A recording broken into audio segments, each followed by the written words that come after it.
If you would turn with me in your Bibles to the book of Mark, chapter 6, beginning in verse 1. Mark 6, 1.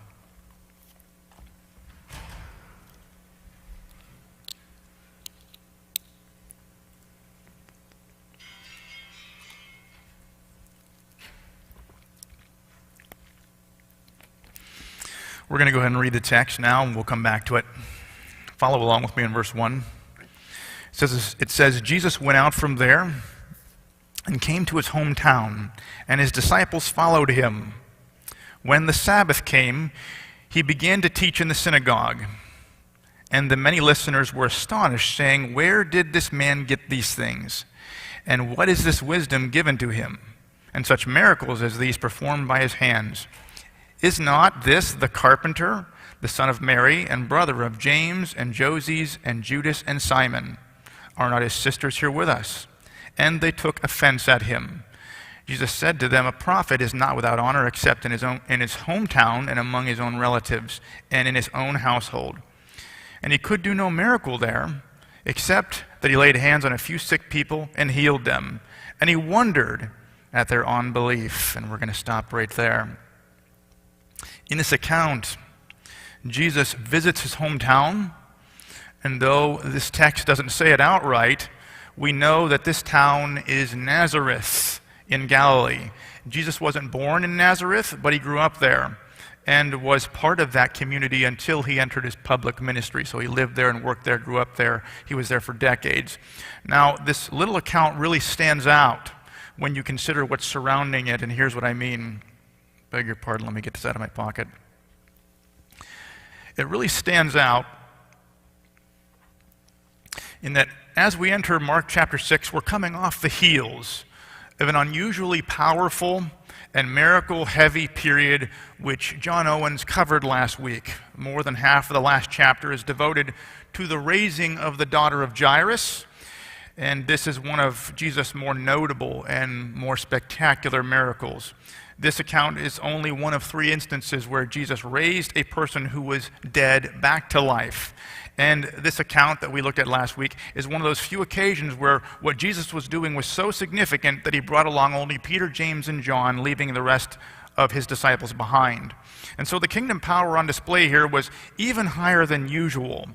But that's not all. If you recall, on the way to heal the daughter of Jairus, there was the woman with the flow of blood, and she was healed by touching Jesus as he walked by. And the account says that Jesus perceived the power that had gone forth from him, and he stopped in his tracks and he asked, "Who touched me?" in verse 31. In other words, someone was just healed. I felt the power go forth. Who was it? And so there was a lot of kingdom power on display in Mark chapter 5. Mark chapter 5 was full of miracles. Also, in the upcoming section of Mark's gospel, we have Jesus' disciples being sent out in pairs to preach. We see that in verses 7 through 13.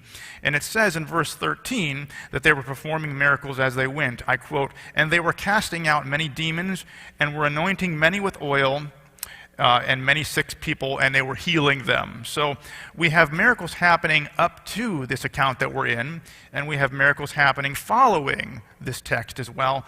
But this little account of Jesus visiting his hometown stands out because of what it says in verse 5, and follow along with me again.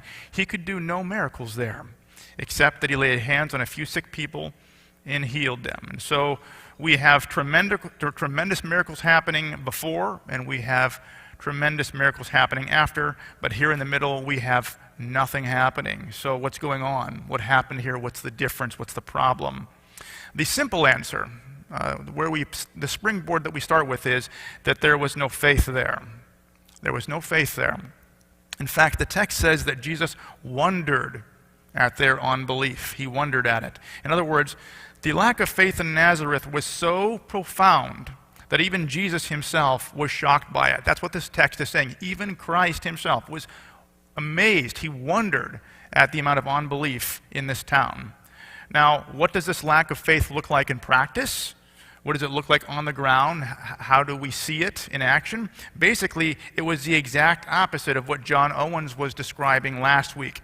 As John stepped through the healing of Jairus' daughter and the woman with the flow of blood being healed as well, he showed us correctly how their faith drove the entire process. If you recall, he pointed out that first they believed, that is to say, they had faith in Jesus' power and ability to meet the need, and then based upon that faith, they came to him for healing.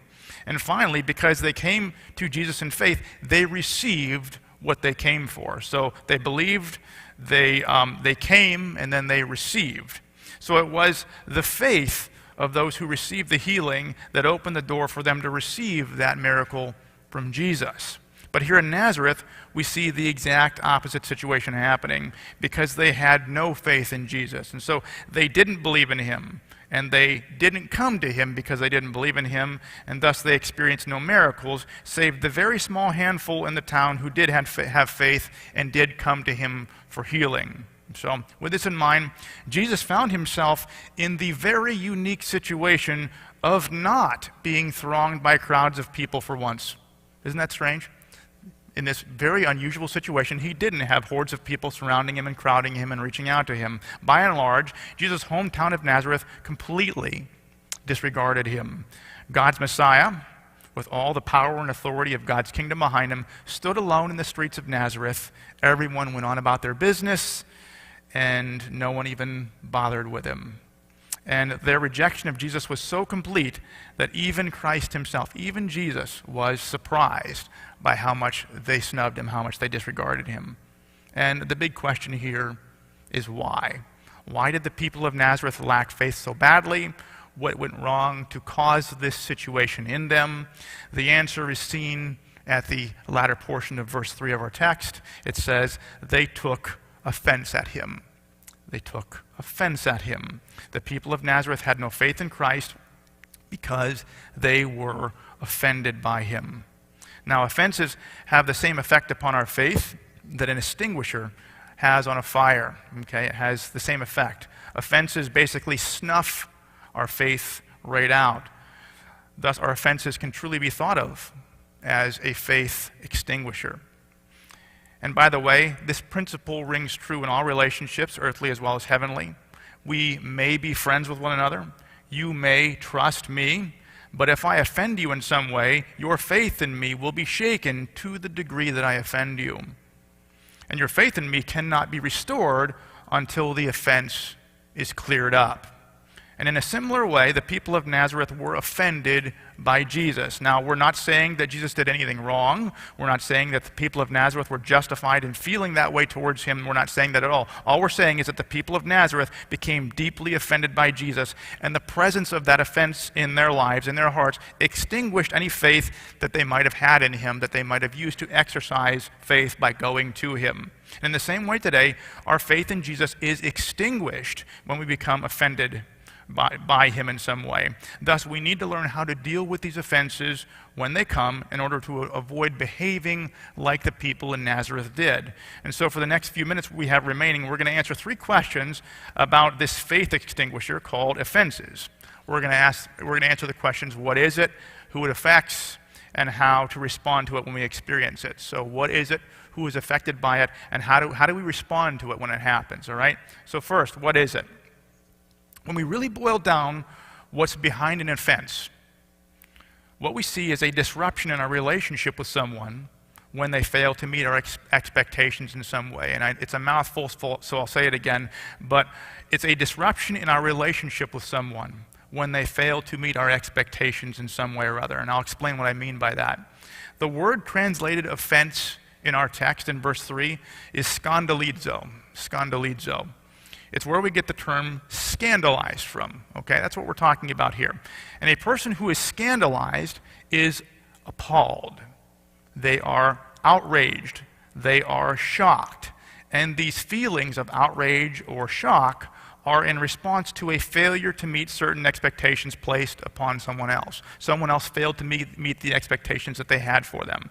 Now, I'm going to put an image on the board here that's going to be appalling and shocking. It's going to invoke that in you, but it helps to capture this. But a recent example of this behavior of being scandalized It was that of the Olympic athlete Gwen Berry, okay, who turned away from the flag while the national anthem was being played. Now, is there anyone here who was shocked and appalled by this? Don't be ashamed to admit it if you are. You don't need to. But what I noticed in my own circles and in my own communication with people is there was a lot of people that seemed really put off by this. And what I'm saying here is that these feelings are based upon an expectation that an athlete representing our country on the world stage should display proper respect for our country and for its flag when the national anthem is being played. There's a basic expectation that we have. And when we have that expectation, we are appalled when we don't see others meet it. So this is a pretty important expectation that a lot of us place on those representing our country. And when Gwen Berry didn't meet that expectation, our response was to be, many of us at least, were to be shocked and appalled. There were many people who were scandalized by this. Scandalized. And this response is what our text is speaking of in verse 3 when it says that the people of Nazareth took offense at Jesus. It's saying that they were scandalized, they were shocked, and they were appalled at him. And they felt this way because he failed to meet a certain expectation that they had for him. They had expectations, he didn't meet them. Their response was to be scandalized and appalled by it. And again, just to be clear, we're not saying that Jesus did anything wrong here. All we're saying is that the people of Nazareth had expectations regarding him that he didn't meet, and they became offended because of it. Does that make sense? That's what's going on here. And in order to grasp how this happens, there are two basic concepts that we need to understand, okay? Two basic concepts. First, all relationships, formal and informal, close and distant, function based upon satisfied expectations. Do you follow me? All relationships function based upon satisfied expectations. In other words, they work when we meet each other's expectations. They break down when we fail to do so. Plain and simple. We see this principle in play every time we pass oncoming traffic when we're on the boulevard. We expect, as we're driving down the road, that the other drivers stay on the right side of that yellow line, don't we? And as long as they meet this expectation, everything's good. But when they cross into our lane and they break that expectation, for whatever reason, we are offended and things start to break down very quickly. Do you follow me? There's expectations there. As long as we both meet them, everything's fine. Someone breaks them, now we have problems. Same principle works in marriages. We're not going to go into detail here, obviously, but we expect certain things from our spouse. We expect them to be faithful to us and not sleep around. We expect them to be productive and not dead weight that we have to carry. We expect to feel safe when we're with them and not afraid. You know, the list goes on and on. There are basic expectations that we have, and when enough of these expectations are not met, we become offended with each other, and that's when you come and see me or someone professional for marriage counseling. That's how it all begins, okay? Now, with that said, not all offenses and relational breakdowns are the same either.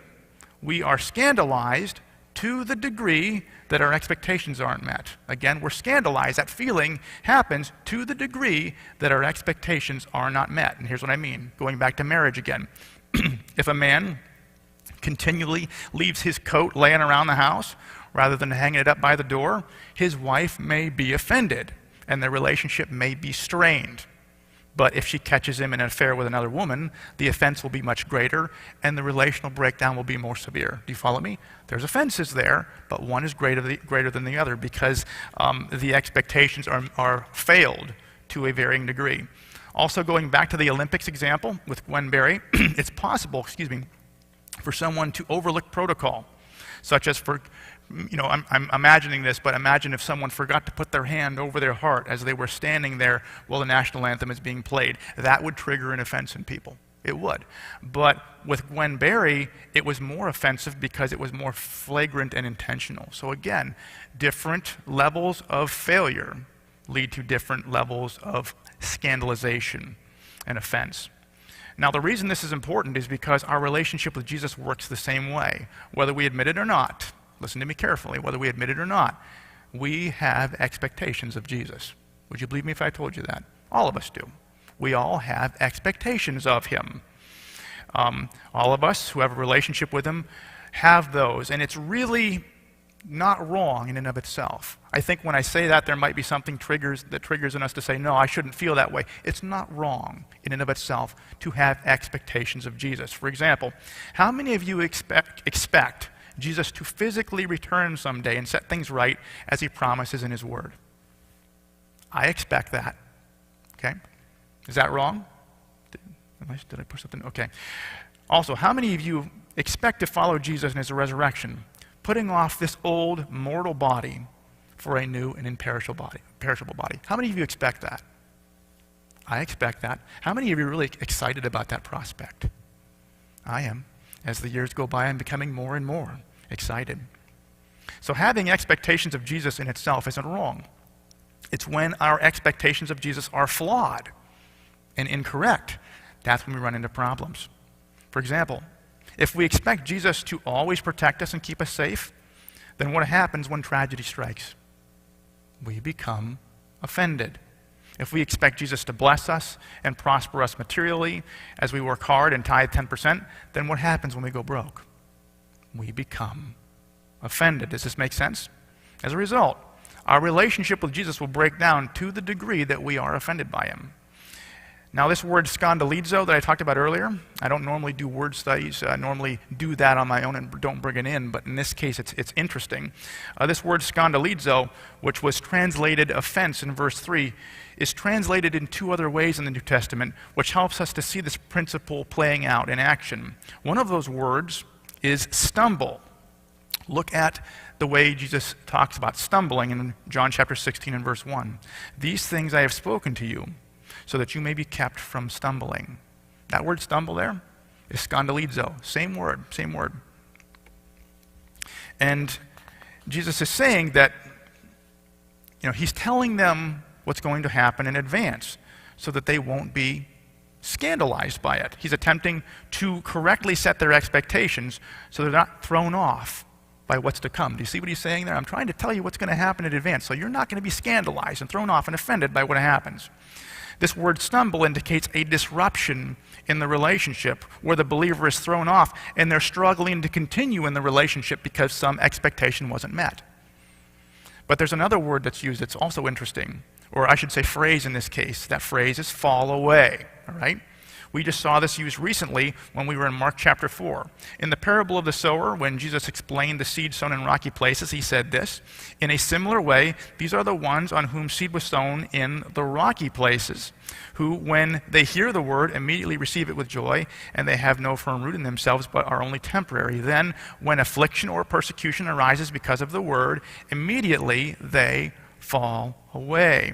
Fall away there is the same word, scandalizo. Same word.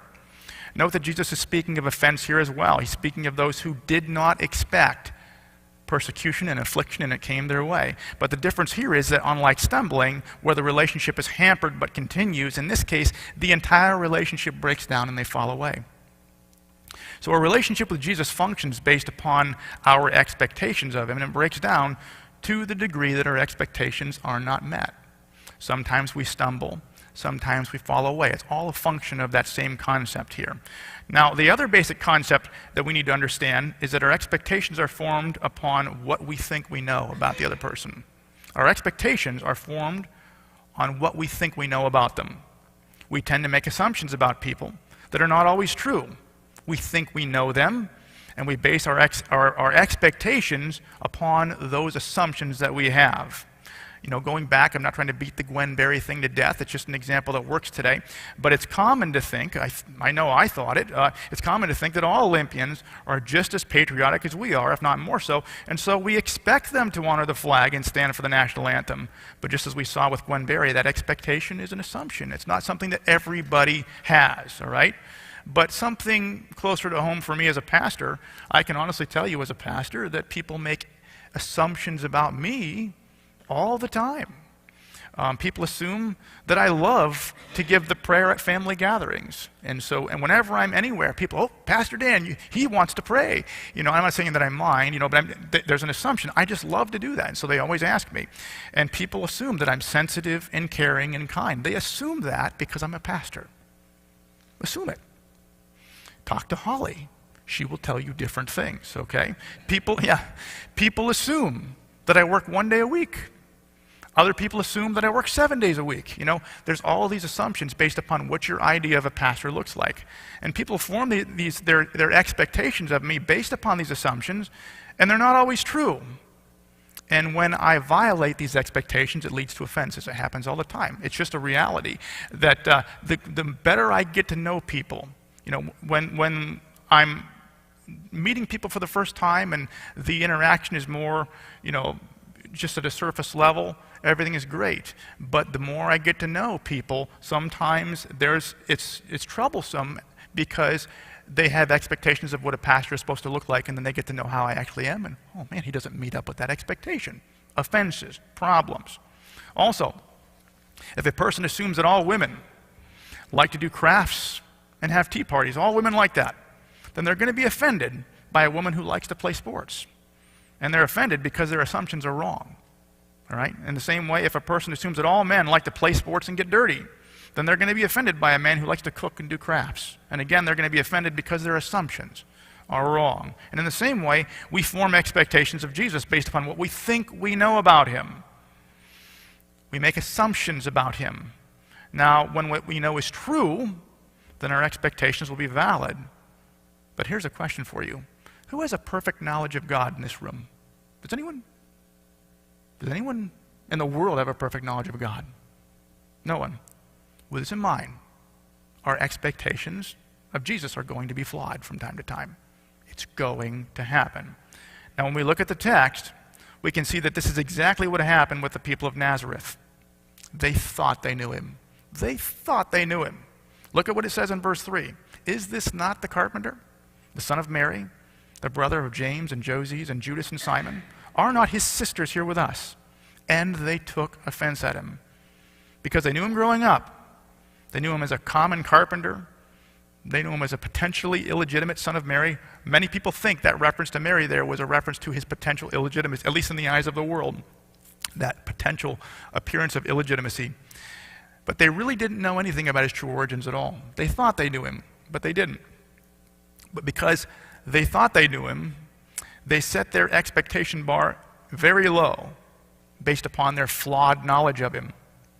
And this caused them to be very offended when Jesus attempted to speak into their lives as God's Messiah. Does that make sense?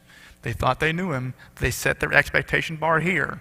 He came in as the Messiah. They were offended because he wasn't matching what their expectations were. And what we need to keep in mind here is that, like the people of Nazareth, we too have an imperfect knowledge of Jesus. So we're 100% guaranteed to place flawed expectations on him, just as the people of Nazareth did. It's going to happen. 100% guaranteed it's going to happen. And this is what brings us to the second question in our study. Who does it affect? Who gets offended by Jesus? The answer? Everyone. Everyone who truly follows Jesus will get offended by him eventually. It is unavoidable. Even those closest to Jesus got offended by him.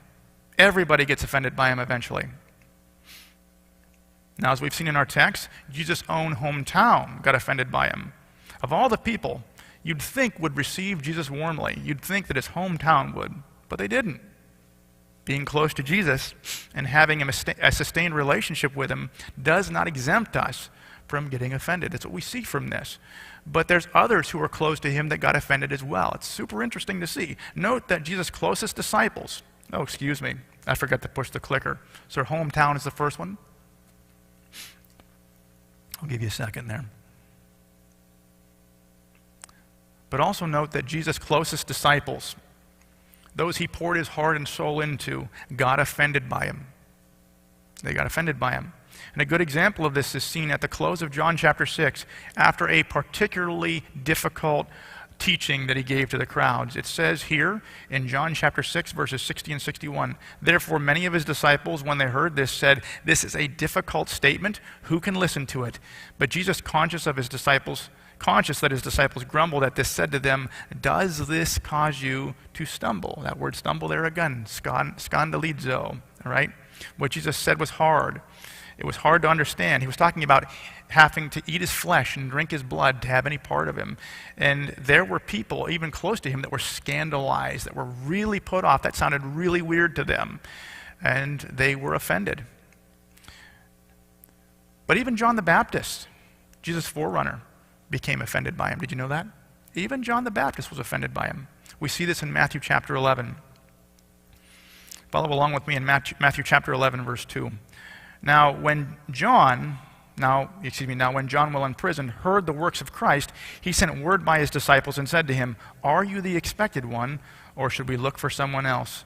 Jesus answered and said to them, "Go and report to John what you see and what you hear. The blind receive sight, and the lame walk. The lepers are cleansed, and the deaf hear. The dead are raised up, and the poor have the gospel preached to them. And blessed is he who does not take offense at me." That word offense there again, scandalizo. He's talking about John. He's addressing the fact that John the Baptist, who's suffering in prison, in the midst of hardship, was questioning what he was hearing about Jesus did and questioning the experience because his expectations weren't being met. John the Baptist himself was offended because Jesus wasn't measuring up to the expectations that he had for him. So getting offended happens to the best of us. No one is exempt. And with this in mind, you shouldn't be surprised when you are offended by Jesus. But also, if you're never offended by him, I'm going to suggest to you that you're not really following him. Can I say that? Do you follow me? If you're never offended, if you're never put off by the gospel and by his word and what Jesus is teaching, his example is, if you're never offended by that, then you have to really ask yourself the question, am I really following him? Am I really walking with him? The very nature of offenses is to make us uncomfortable. Thus, if we always run and always distance ourselves from what offends us, then we're running from Jesus every time he confronts error in our life. That's what's happening. And in the context of church, this gets challenging because as your pastor, my job is to help develop you spiritually, but also as the pastor of Niagara Alliance Church, my job is to grow the organization. You follow me? Both of those things are true. Now, what do I need to do to get more people in here, to get more people tithing and make the place bigger and more vibrant? Well, I have to say things that you like and not offend you, right? But what do I need to do to show you the truth and help you to draw closer to Jesus? Well, I have to offend you. Can't do it without that. Does that make sense? It's a real conundrum, and it's a real balancing act to try to figure out. The reality is, though, is that in order for us to walk with Jesus, in order for us to draw close to him, we're going to get offended. And you look through Jesus' ministry, you look through his teaching, right there in John chapter 6 is a perfect example of that. He had throngs of people following him. He taught them the truth. By the end, everyone had deserted him but a few because they were offended by what he was saying. When you're with him, he offends you. It's just part of it. And if you're not offended by him, from time to time, you're probably not hanging close to him enough. Now, with all this in mind, Nazareth's failure here wasn't getting along. The idea of being offended itself isn't a problem necessarily. The issue with Nazareth and the problem with our text is the way that they responded to the offense. They pulled back. They avoided him. And that was what caused their faith to be extinguished. We're going to get offended if we follow Jesus. But when we do, if we respond differently than the people of Nazareth, then the offense can become a faith igniter rather than a faith extinguisher. Do you follow me? I title these sermons very near the end of when I prepare them. And so things like that tend to change right up to the buzzer. And I put the title of this sermon as Faith Extinguisher out yesterday when I submitted what I had to Stephanie to put out via email. But if I had it to do now, I would change the name to Faith Extinguisher versus Faith Igniter. Because depending upon the way offenses are, they can either extinguish your faith or they can ignite your faith, depending upon the way you respond to them, okay? How do we respond? If we're offended, embrace the offense as an opportunity to know Jesus better. If we do that, it's going to be an igniter of faith in our life, not an extinguisher of faith in our life. We're offended not because Jesus did anything wrong. We've pointed that out over and over again. If we're offended with Jesus for some reason, it's not because he did anything wrong. It's not because there's a problem with his word. It's not because there's any issues there. We're offended because we don't know Jesus well enough, because our beliefs are flawed, because there's something wrong with the way that we think. And when we understand this about ourselves, when we feel that tension, when we feel that offense, as uncomfortable as it is, we will stay engaged and we will lean into it, and we will do the hard work of changing the way that we think so that we align with Christ and his kingdom. I will remind you again that that's some of the most unpleasant stuff you will experience in your Christian walk. When this is happening, you're going to have the very core values and beliefs challenged, and you're not going to like it. I've said this over and over again, but I'll say it again here because the illustration works. I left my last church. I went to Tacoma Falls College, and when I was there for the first couple of years, basically everything that I believed seemed to get challenged constantly, and it made me mad, and I was offended constantly there and angry, and more than once I wanted to storm out of classrooms. More than once I wanted to report professors as heretics. I had all kinds of very angry emotions going on inside me because I was constantly getting offended by the Word of God. And the only thing that I could do was say to myself, God called me to be here, Jesus wants me here, so even if I don't like it, I'm going to grind my teeth and I'm going to stay engaged and work at this because Jesus wants me here, but I hate every minute of it. I did that. And eventually what happened is it was transformative in my life. And I found out that I had a whole bunch of bad ideas in my head that got sorted out, and I knew Jesus better as a result. That's part of the process. We have to be offended when that happens. But when you get offended, you storm off, you run away, you attack whoever upsets you, then you're not going to grow. Okay? So Nazareth, they got offended, they pulled back. When we get offended, which is going to happen, we have to draw close. That's the way that we grow. We have to see it as an opportunity to know Jesus better. And with that said, we have a fantastic example of Jesus in his life and in his word. And as we study him and draw close to him and seek to emulate him, there are going to be times where we're going to be confronted. That's normal and that's natural. And we just have to be prepared for that. And what I want to do now is I want to just bow our heads. I want to prepare our hearts to take the Lord's Supper because the ultimate example that he set was the giving of his life for us and for the lives of everyone else in the world. And so with that said, let's just take some time here. Let's reflect upon our need for Jesus. Let's reflect upon what he did for us and his example. And then let's partake together.